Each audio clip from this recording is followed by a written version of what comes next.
A couple of minutes with you, if I may, just before I introduce Sir Steve. I'm going to pose a question for you, and I'd like to get a few responses from you, if I may.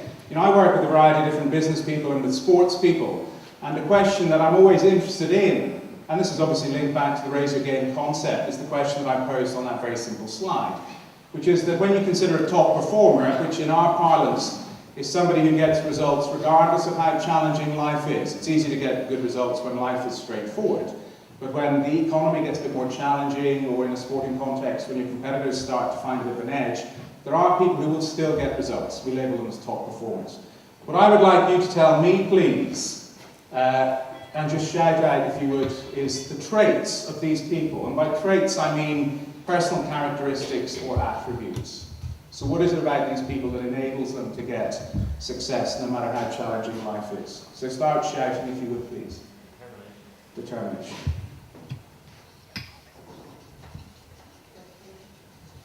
Dedication. Commitment.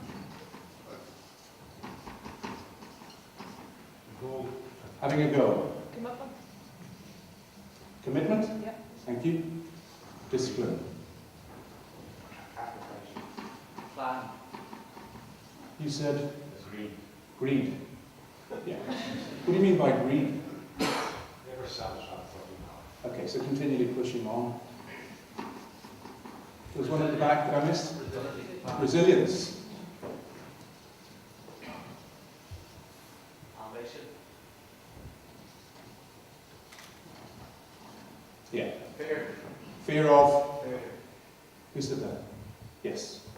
We were discussing this last night, because I work with a lot of business people, and sometimes when they're getting started, fear is the great inhibitor, but once they get started, then fear becomes their greatest source of inspiration. Yeah. Now, I've asked that question 1,000 times in a variety of different forums, and these are the sorts of responses that you always get. Obviously, you get other ones like passion, they're versions of. But I suppose my question is, here are the traits that you've given me: determination, dedication, motivation, focus, having a goal, being committed, being disciplined, never being satisfied really with what you've achieved, pushing on, resilient, ambitious, and sometimes being driven by fear. You know, sometimes fear can cause people to prevaricate, but equally it can be a source of inspiration. My simple question is this: these traits, are they attitudes or skills? They're attitudes. Yeah. Now, this is not new. This is not new.